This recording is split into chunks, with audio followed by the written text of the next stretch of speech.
Bonjour et bienvenue au premier épisode du balado Les prothèses cognitives. J'ai décidé comme ça, c'était pas dans l'horaire, mais j'ai décidé de faire un épisode pour le temps des fêtes. On est à une semaine de Noël, puis je me suis dit, ben il y a quelques trucs que j'ai ramassés à gauche et à droite, puis ben j'ai décidé de vous les donner, ou en tout cas vous les partager en fait, là, pour peut-être vous aider à avoir un temps des fêtes qui est un peu plus relax, un peu plus tranquille, parce qu'on le sait, quand on est proche aidant, on a, en plus du fardeau du temps des fêtes, on a la charge de notre proche aidé. Puis ça peut faire beaucoup pour 2 semaines très occupées. Fait que mon premier truc, ça serait soyez flexible. Fait que oui, je le sais, on a tous l'idée du gros réveillon le 24, le gros réveillon le 31, mais ça se peut qu'avec notre proche aidé, ça soit pas faisable. Plus la maladie va progresser, plus il y a des proches aidés qui vont en fait être fatigués plus tôt dans la journée, qui vont dormir très tôt le soir. Il y en a qui vont être agités le soir pour plein de raisons. Fait que ça peut être une bonne opportunité, en fait, de faire des dîners de Noël. Fait que la famille se rencontre plus tôt. Votre proche aidé a des chances d'être beaucoup plus dynamique, beaucoup plus éveillé, justement, puis d'en profiter plus. Si les gros groupes aussi, ça dérange ou c'est trop stimulant, ce qu'on peut faire, c'est recevoir les gens sur plusieurs journées. Fait qu'on reçoit des petits groupes de la famille à chaque après-midi. C'est même pas obligé d'être un repas, en fait. On peut faire ça aussi. Là, on peut les recevoir pour un petit apéro dans l'après-midi. Comme ça, vous avez passé le repas tranquille avec votre proche aidé, si jamais, parce que des fois, avec la maladie, c'est plus compliqué, les repas. Fait qu'on peut faire les repas tranquilles, après ça, la visite arrive, puis ils partent avant le prochain repas, fait que ça vous donne, vous pouvez relaxer, en fait, le temps des repas, puis retourner dans votre petit quotidien, puis votre proche aidé, ou vous, ben, vous avez vu quand même tous les membres de votre famille.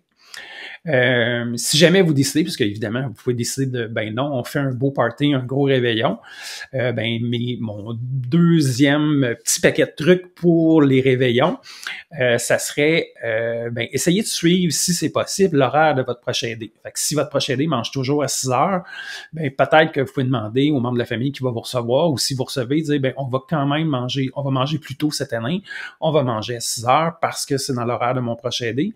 Puis sinon, ben c'est compliqué. Il va peut-être avoir un peu plus d'errance dans la maison ou un peu plus d'agitation parce qu'il a faim, il est habitué à cette heure-là de manger. Donc, ça peut être une belle façon, en fait, là, de suivre l'horaire puis de pas trop de pas trop être déstabilisé. Si vous allez ailleurs puis il y a une grosse gang, ça peut être intéressant de faire des petits cartons, des petits noms, en fait, des marque-places qui sont sur la table. Comme ça, la personne, votre proche aidé, va voir le nom. Fait qu'il n'y aura pas nécessairement de blanc ou de mémoire. Il va pouvoir faire le tour de la table et se rappeler, ah oui, c'est vrai, c'est telle personne. Ah oui, c'est vrai, c'est tel nom. Ce qu'on peut faire aussi, un autre truc, c'est faire un carton qui indique, ou un carton ou un petit tableau qui dit, par exemple, le réveillon du 24 chez Julie à Laval. Fait qu'on le met bien en vue de votre proche aidé. Fait comme ça, il y a tout le temps un aide-mémoire à savoir il est où présentement, surtout si c'est dans un lieu qui va pas souvent. Fait que ça va être une façon de dire, ah oui, c'est le réveillon, c'est pour ça qu'il y a beaucoup de monde. Ah oui, on est le 24, c'est Noël, il y a des décorations. Puis, ah oui, c'est vrai, on est chez telle personne. Fait que ça, c'est un petit truc. Puis en même temps, ben, c'est pas nécessairement adressé à votre proche aidé. Fait que c'est comme si c'est un petit aide-mémoire pour tout le monde en même temps. Un autre truc que j'aurais, c'est, on le sait, quand on est des gros groupes, tout le monde parle par-dessus tout le monde, ça fait beaucoup de conversations, le bruit, fait que souvent, les personnes avec une dégénérescence neurocognitive des fois, souvent, en fait, avoir des problèmes d'audition, vont avoir un temps de réflexe, en fait, qui est plus lent.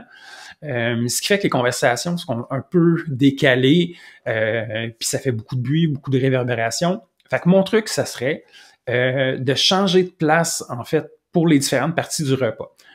On assit notre proche aidé à sa place, et lui, on le bouge pas ou on la bouge pas, on l'assit là. Fait que pour l'entrée, par exemple, c'est Julie qui vient s'asseoir à côté puis qui discute avec le proche aidé. Après ça, pour le repas principal, Julie change de place, puis là, c'est Louis qui vient s'asseoir à côté de votre proche aidé. Pendant le repas, une petite discussion à 2 ou à 3. Puis ensuite, pour le dessert, on fait la même chose avec un autre membre de la famille. Comme ça, tout le monde a le temps de voir le proche aidé. Le proche aidé a le temps de jaser un peu avec les gens qui sont invités. Puis ça l'évite, en fait, qu'ils essayent de suivre plein de conversations, puis qui, au final, finissent par s'isoler dans son coin, puis on le voit, là, ça arrive vraiment souvent. Ils vont finir par avoir ce petit regard un peu vide parce que là, ils suivent plus les conversations, ils arrivent plus à savoir de quoi on parle. Fait comme ça, c'est une belle façon d'avoir un... Puis aussi, c'est le fun pour les gens d'avoir un petit moment un à un, puis qui ne dure pas super longtemps, le temps du dessert, le temps de l'entrée ou le temps du repas.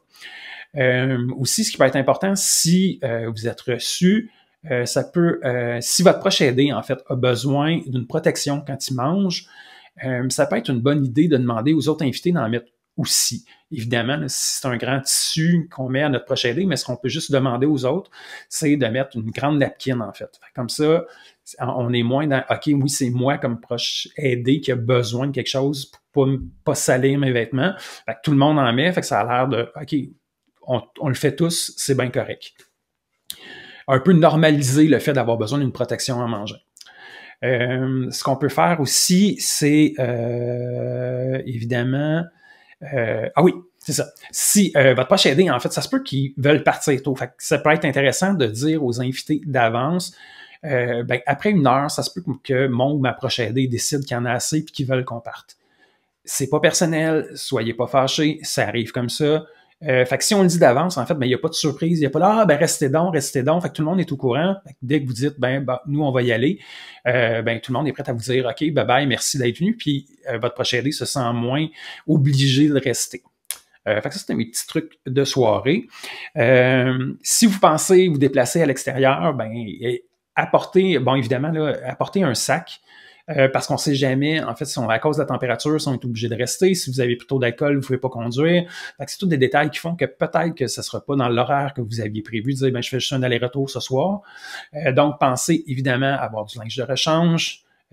Pensez à avoir peut-être, en fait, un pyjama. Puis, évidemment, les médicaments.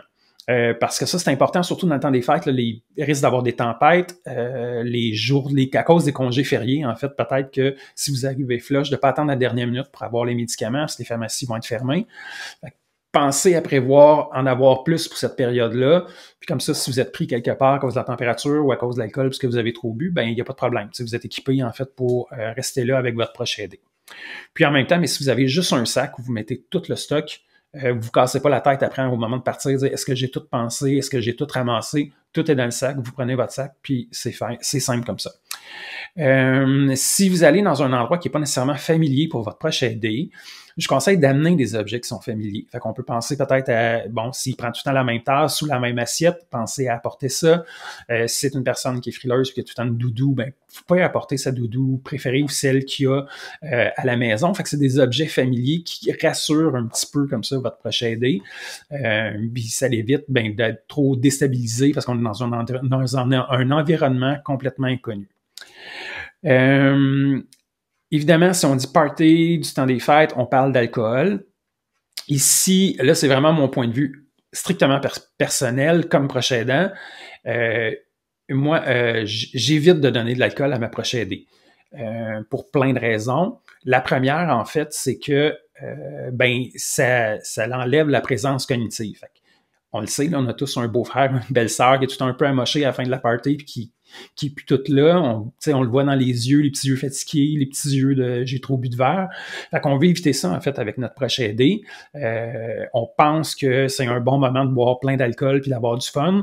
Oui, mais avec un trouble neurocognitif, en fait, c'est l'effet contraire. C'est qu'ils vont perdre la présence cognitive puis ils vont finir par s'endormir dans un coin puis ils profiteront plus de cette soirée-là. Évidemment, c'est un choix personnel. Là. On s'entend, vous faites ce que vous voulez, mais moi, je vous partage, en fait, là, mon point de vue là-dessus. Aussi, le deuxième point avec l'alcool, c'est le risque de chute. Les gens qui ont un trouble neurocognitif vont souvent avoir moins d'équilibre. Les personnes âgées, des fois, ont moins d'équilibre. Puis là, si on vient ajouter l'alcool là-dessus dans une maison qui est inconnue, parce qu'on est en visite chez quelqu'un, avec des objets qui sont, tu sais, l'espace, puis savoir les pièces, chercher les pièces, la toilette, une toilette qui est placée différemment, il n'y a peut-être pas de barre d'appui. Fait que tout ça est à penser, en fait, que l'alcool peut causer des chutes. Puis on le sait, chaque minute par terre d'une personne qui a fait une chute, on ajoute au déclin cognitif. Fait que c'est important de prévoir ça. Fait que je pense que c'est les deux bonnes raisons, là, en fait, pour laquelle moi, je donne pas d'alcool. Ce que je fais, c'est que j'amène mon vin sans alcool que je partage avec ma proche aidée. Fait qu'on a notre bouteille, puis comme ça, on participe à boire du vin, c'est juste que le nôtre est sans alcool. Si jamais vous décidez, puis vous avez tout à fait raison, là, je sais que c'est vraiment un point de vue extrêmement personnel, mais si vous donnez de l'alcool, ce qui pourrait être intéressant, c'est de choisir qui est responsable de l'alcool pour votre proche aidé. Fait que si c'est vous, ben vous dites ben c'est moi qui remplis le verre parce que ça l'évite que le petit-fils donne un peu de verre à mamie, que le beau-frère donne un peu de verre à la belle-mère, que l'enfant donne un peu de vin à la mère. Fait qu'on se retrouve que notre proche aidé, on sait pas comment il a bu, puis ça peut aller très vite là, dans une soirée où il y a plein de monde autour de la table, qu'il y a plein de bouteilles d'alcool ouvertes. Fait comme ça, vous pouvez vraiment être sûr, quand vous dites ben c'est moi qui donne de l'alcool, fait que vous pouvez alterner en fait avec des verres d'eau ou d'autres boissons. Puis c'est une façon là, de contrôler puis d'éviter en fait là, qu'on se retrouve avec un proche aidé qui est sous rapidement parce que là il prend les verres puis il y a du fun puis voilà. Fait que ça peut être une autre option. Voilà. Aussi, ben, si on fait une soirée, on peut demander à la personne qui nous reçoit de faire des jeux ou de faire de la danse. En fait, on tasse des affaires puis on danse. Souvent, nos proches aidés vont aimer danser. Fait que ça, c'est le fun, ça fait différent. Sinon, on peut penser à faire des activités comme un jeu de bingo. Ça, c'est très simple parce que, en fait, même c'est mon choix numéro 1, le bingo, parce qu'on y va au rythme du proche aidé. Fait qu'on dit, ben, c'est pas nécessairement le premier qui crie bingo qui gagne, c'est tous ceux qui ont un bingo cette ronde-là. Puis ça permet à votre proche aidé de suivre sa carte. Si évidemment on est encore au stade de la maladie où le proche aidé peut le faire, ben ça l'aide comme ça là, d'aller chercher, d'y aller à son rythme, puis il participe avec tout le monde. Puis évidemment, si on met un pot d'argent, ben s'il gagne, ben c'est vraiment le fun pour lui. Voilà. Aussi, ce qu'il faut penser, c'est que ça se peut que votre proche, tout dépendant du stade de la maladie, mais ça se peut que votre proche aidé ait pas de l'air d'avoir du fun nécessairement. Parce que la maladie peut faire que les expressions sont moins là, qu'on puisse moins les identifier, mais ça ne veut pas dire qu'il n'y a pas de plaisir. Fait que ça, je pense que c'est important comme proche aidant de se le rappeler. Puis c'est pas parce que votre proche aidé vous dit pas merci, c'est pas parce que votre proche aidé dit pas aux gens qu'il est content d'avoir eu un souper ou qu'elle est contente d'avoir eu un souper, que c'est pas ce qu'elle ressent. Fait que le bonheur d'une personne avec un trouble neurocognitif, c'est une autre façon de le ressentir ou de le vivre. Fait qu'il faut pas nécessairement s'attendre, puis ça, vous pouvez en parler aussi aux gens qui vous reçoivent, mais dire, ben, ça se peut qu'ils te sautent pas dans les bras en disant, hey, merci, c'est un super beau souper, qu'ils fassent comme si de rien n'était, mais ça veut pas dire qu'il n'y a pas eu de plaisir, ça veut pas dire que c'est pas apprécié. C'est juste que l'expression, en fait, des sentiments, l'expression des expressions faciales est moins là, ou en tout cas est différente pour quelqu'un avec un trouble neurocognitif. Ce que vous pouvez, ça c'est un autre truc en fait là, c'est de peut-être d'en parler. Si vous êtes reçu chez quelqu'un qui est moins familier avec votre famille ou avec votre situation de proche aidant, proche aidé, ben ça peut valoir la peine de les appeler en avance puis dire ben écoute, je vais te donner 2-3 trucs, tu sais, dire ben évidemment là, tu sais la fameuse question, hey bonjour, me reconnaissez-vous? Non, ça on oublie ça là dans les parties là. On arrive puis on se présente, salut, moi c'est Eric, je suis votre petit-fils, votre gendre, votre beau-frère, peu importe. Mais de dire, me reconnaissez-vous, c'est la pire chose qu'on peut demander à quelqu'un qui est atteint d'un trouble neurocognitif. Fait que voilà, fait que vous pouvez appeler les gens et dire, ben ok, pendant le repas, là, oui, ça se peut que la personne ait de la difficulté à manger, que ça salisse un peu à côté. Inquiète-toi pas, je vais rapailler ou on va nettoyer après, mais pensez à expliquer ce qui peut se passer, fait que ça évite que les gens soient hyper surpris puis qu'il y ait des réactions un peu exagérées. Ah mon Dieu, il a échappé de la nourriture. Oui, c'est tout à fait normal, ça se peut qu'il échappe de la nourriture. Puis ben si c'est au stade léger, vous avez peut-être pas besoin de faire ça non plus. Mais soyez pas gênés de le faire. En fait, puis ça va être beaucoup plus facile. En fait, ça va être beaucoup plus agréable aussi pour ceux qui vous reçoivent de dire ah ok ça va arriver puis c'est bien correct. Je sais à quoi m'attendre en fait. Fait qu'il n'y a pas cet élément de surprise là qui fait que tout le monde a l'air un peu d'une poule pas de tête. Puis, ben, mon dernier conseil, en fait, là, ça serait accordez-vous du répit, soit pendant les 2 fêtes ou après la période du temps des fêtes, parce que ce sont 2 semaines qui vont vous demander beaucoup. C'est 2 semaines où on est hors du quotidien pour vous puis votre proche aidé. Puis ça va affecter votre proche aidé, c'est sûr. Puis si ça l'affecte votre proche aidé, ça va vous affecter vous aussi. Fait que pensez à vous accorder du répit, pensez à demander du répit pour dire, OK, j'ai fini ces 2 semaines-là, j'ai besoin d'une journée à moi ou j'ai besoin d'un après-midi à moi juste pour décompresser, puis pouvoir vous reposer, en fait, un peu avant de recommencer la nouvelle année. Fait que voilà, fait que je vous souhaite un joyeux temps des fêtes là-dessus. J'espère que vous allez en profiter quand même. Moi, je vois le temps des fêtes comme une belle façon de faire plein de souvenirs, en fait.